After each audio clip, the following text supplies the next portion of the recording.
The text that we are going to take for the next couple of weeks will be Laghu Vakya Vritti.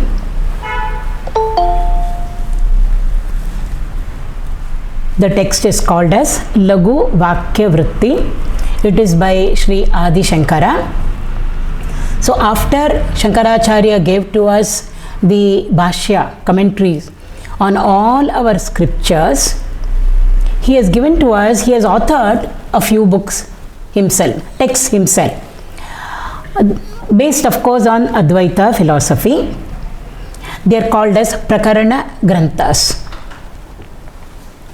They are supposed to be introductory textbooks, but in no way are they introductory to all of us, because the philosophical aspect is so profound and so deep.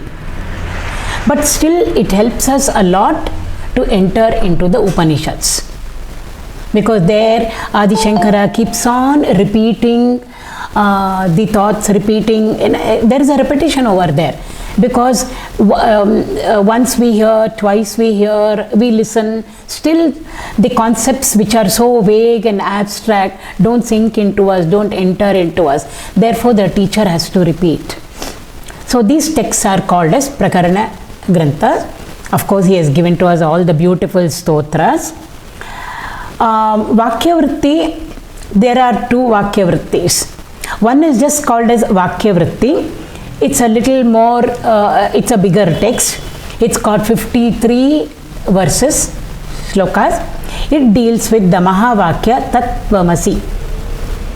We'll come to Mahavakyas later on.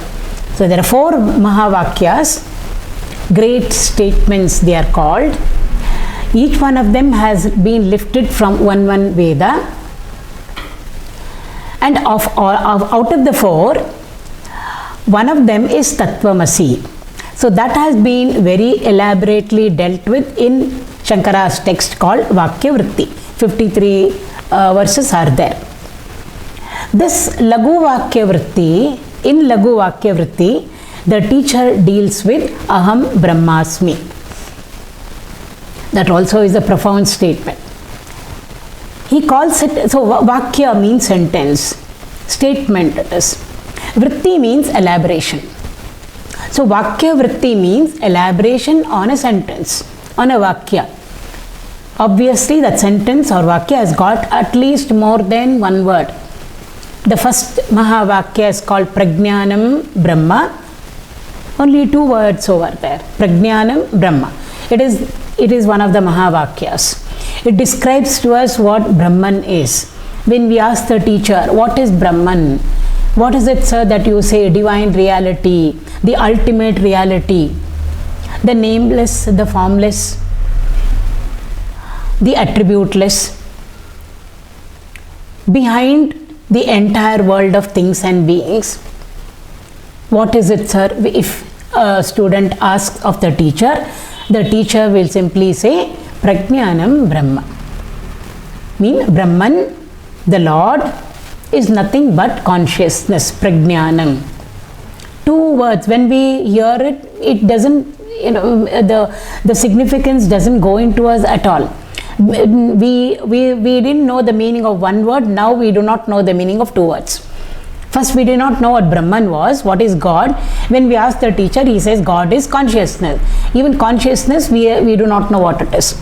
So the teacher has to come and elaborate for us as to what Brahma, what Prajnanam is, which word has been used to define or describe Brahman over there. So that's supposed to be the first Mahavakya. So description of Brahman, Prajnanam Brahma. So once we know who the Lord is, again over here it is not Saguna, it is Nirguna only. It is Brahman, the Almighty, the ultimate reality, the all-knowing, the omnipotent, omniscient.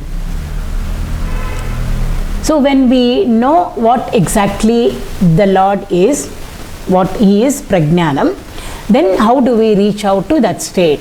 Will be our next question to the teacher. Sir, you have described the Lord, that is going to be our goal now. How do we now reach out to Him? How do we reach Him? How do we experience it? How does one become a Jivan Mukta? How can moksha, mukti or enlightenment happen to us? So the next Mahavakya over there is Tattvamasi. So if the first one, Prajnanam Brahma, is Lakshana Vakya, Vakya means sentence, Lakshana means it is describing. It is describing to us what Brahman is. Lakshana means characteristics. So if that is Lakshana Vakya, the second one is called as Upadesha Vakya. The teacher is doing Upadesha to us, he is initiating us. And what is it? Tattvamasi. 3 words over there. And they constitute one of these, the second Mahavakya, which is known as Upadesha Vakya. So, Tattvamasi, if we put it into English, it will become that thou art, or thou art that. So, there are 3 words again.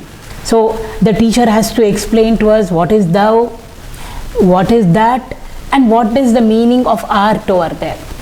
That thou art means thou is there, that is there, and both are one and the same. That's what the teacher is telling us. So what all constitutes the thou factor? What all constitutes the that factor? And sir, how can both of them be one and the same? This is called Upadesha Vakya. This is what Sankara deals with in his Vakya Vritti.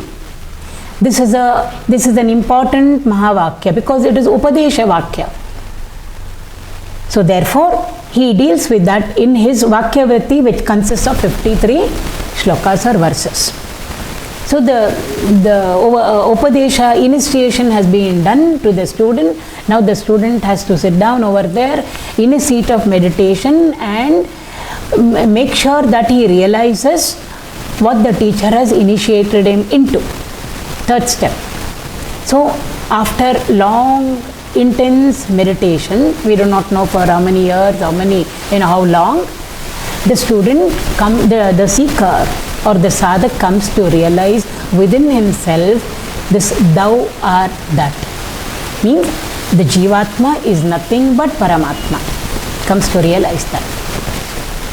Or Atman, we say individual. The Brahman is universal aspect. When it comes to individual aspect, we say Atman. The Lord is there in each one of us. Atman is there in each one of us. So, is there any difference between Atman and Brahman? There is no difference between Atman and Brahman. Atman is Brahman and Brahman is Atman.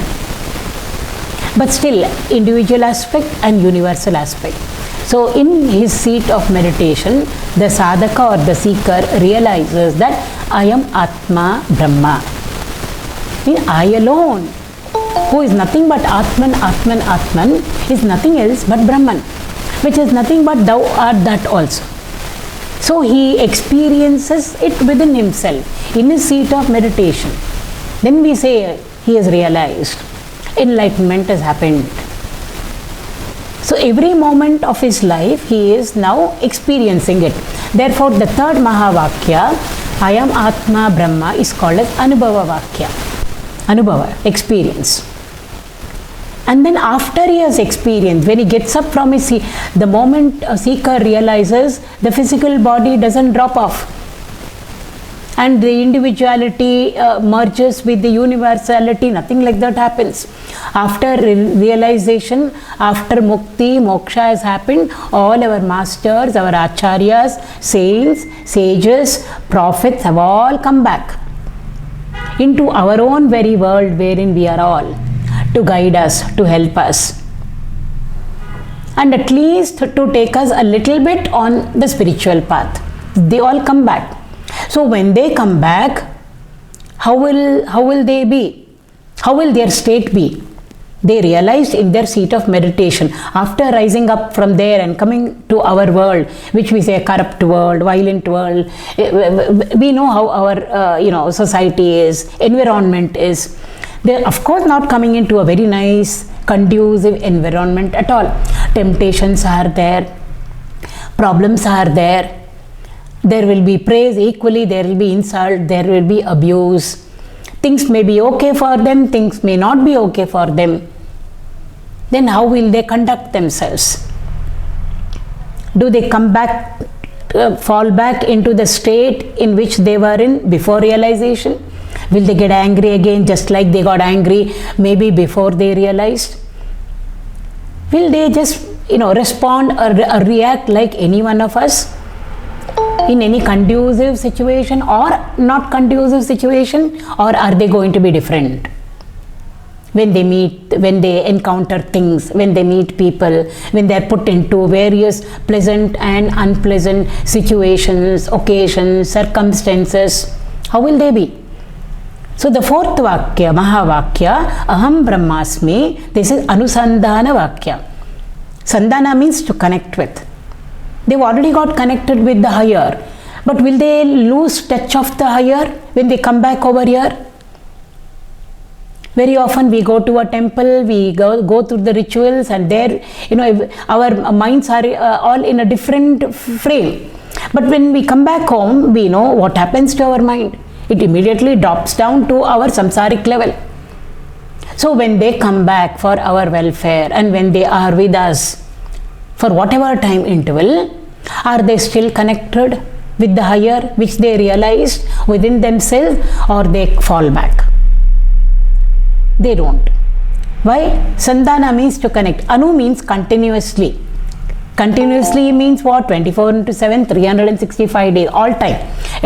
At all times, in all places, under all situations and conditions, whatever it be, there is never ever a disconnect with that which they have realized.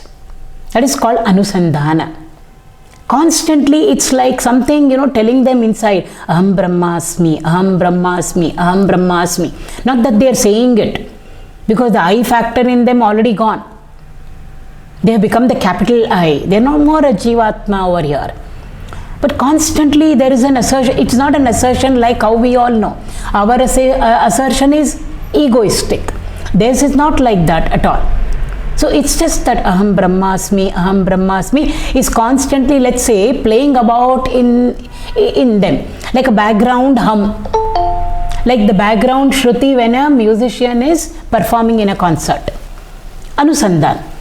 So they never ever lose hold of the factor that I am Brahman.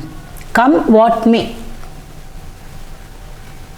Death threat may be there, they may be criticized, they may be, they may be even killed by Rakshasic and Asuric forces. Yet, Aham Brahmasmi, that will never go from them. Because they have experienced it. Once experienced, they can never get out of that experience. So that is called as Anusandhana. The fourth Mahavakya, Aham Brahmasmi, is the Anusandhana Vakya. So all the four of them, all these four Mahavakyas, which have been picked up from four different Vedas. 4 Vedas are there, each one from one Veda. They all put together shows very beautifully for us our spiritual journey. Starting with, the teacher described to me Brahman, Prajnanam Brahma.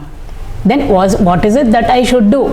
The teacher gives Upadesha to us, guides us. Tattvamasi, he tells us, you are that which I just now described to you. You are not what you think you are. So then in the seat of meditation goes on, sadhana goes on. Then the third Vakya, Mahavakya, Anubhava Vakya.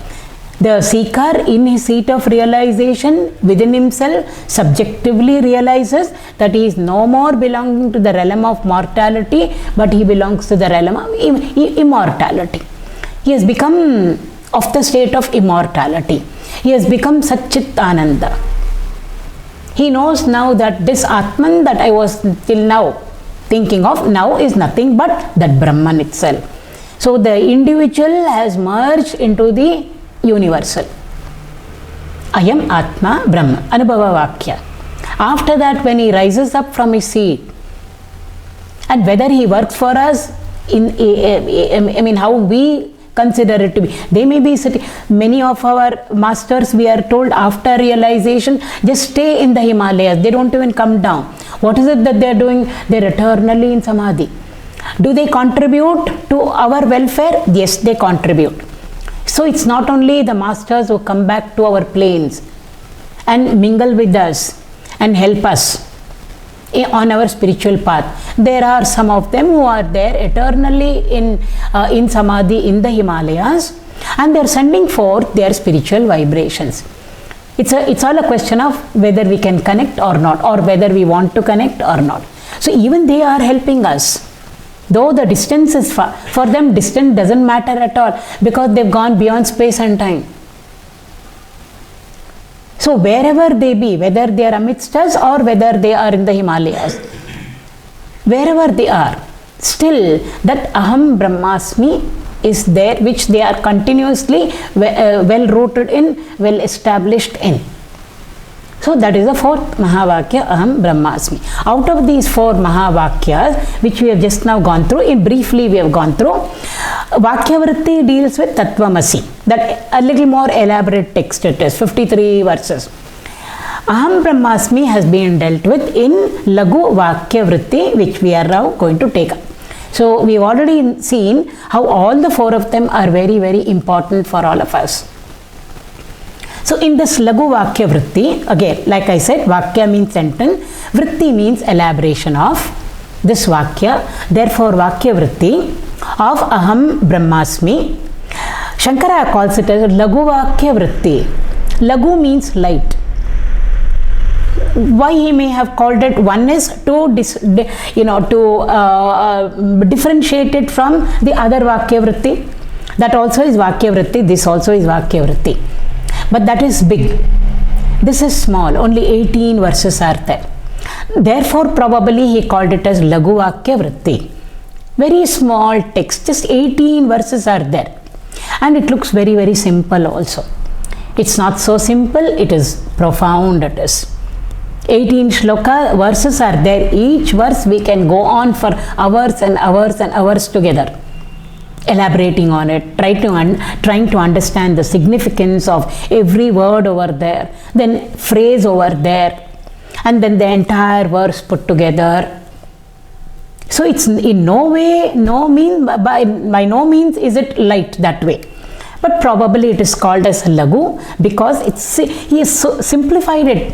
If we read his other texts, Atma Bodh, Viveka Chudamani, Upadesha Sahasrashri, Aparokshanubhuti, this looks fairly simple. He's put it all very, very simple for us, compact form, capsule form. Therefore, probably it's called as Laghu. So one is maybe because it's got only 18 verses, and to differentiate it from the other Vakya Vritti. Other one is simple, it is more simple than the other texts. Therefore, he may have called it as Laghu. Or another meaning is, this is like short notes. Points highlighted. Supposing a student has got 20 chapters to revise for the examination. He or she, what will they do after studying all the 20, or after every chapter? Student will make a note, maybe 1 or 2 lines, sometimes even 1 line. The essence of the entire chapter in that 1 line.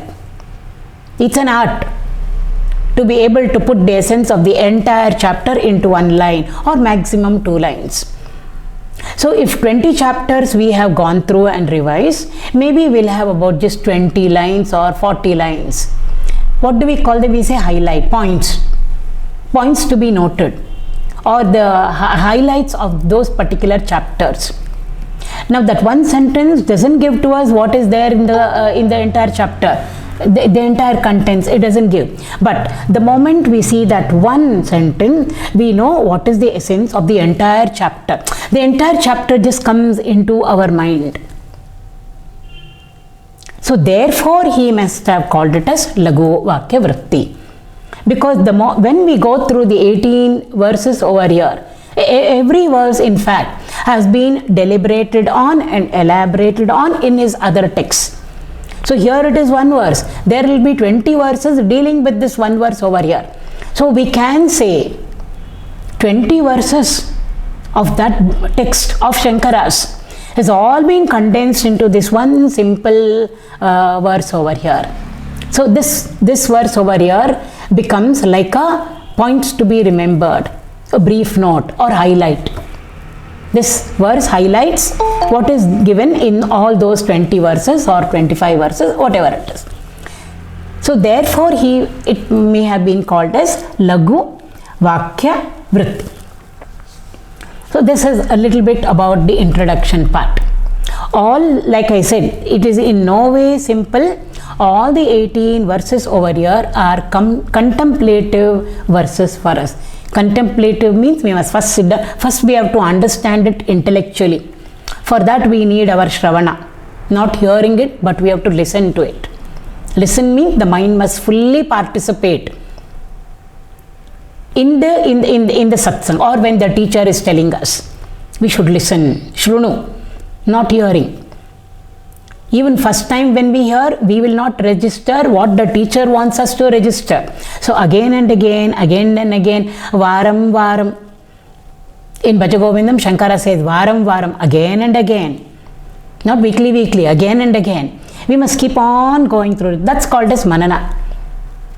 Then only maybe intellectually we will be able to appreciate it. So after that, so first should come the intellectual appreciation of it. Then only we can sit down and practice it in our seat of contemplation. So every verse over here is a contemplative verse. Not only every verse, every phrase. Over every verse we can divide it into 4 bits to simplify it. Each of those phrases is speaking to us or conveying to us a whole lot of messages there.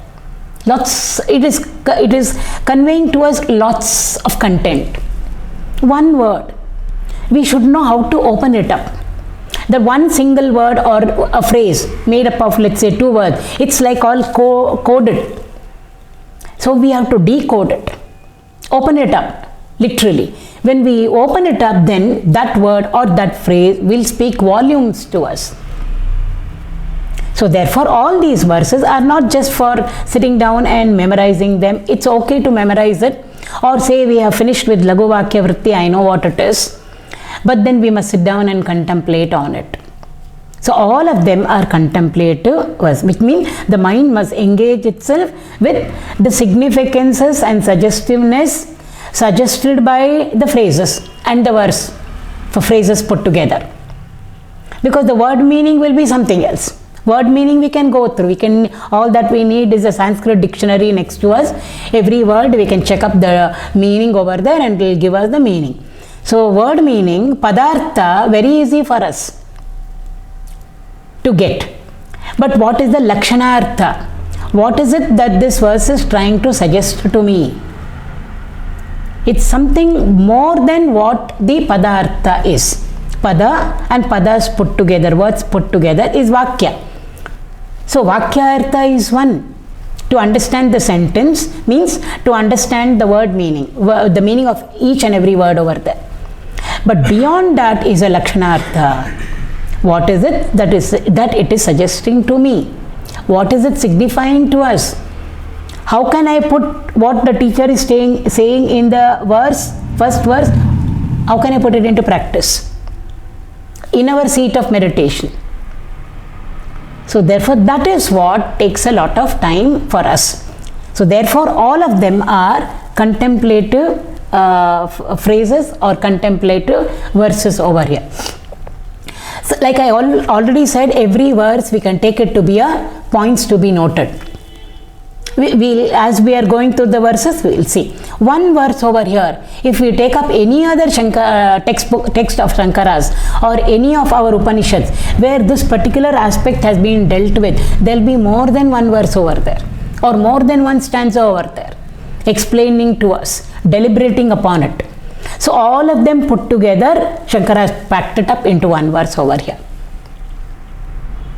So it's not just, one verse. It is more than that. So with this small little introduction, we will enter into the text, the first verse. I'll read. Many of you may be having the text or may be having the verses in front of you. So I'll read it and then we will go through the meaning of it. Sthulo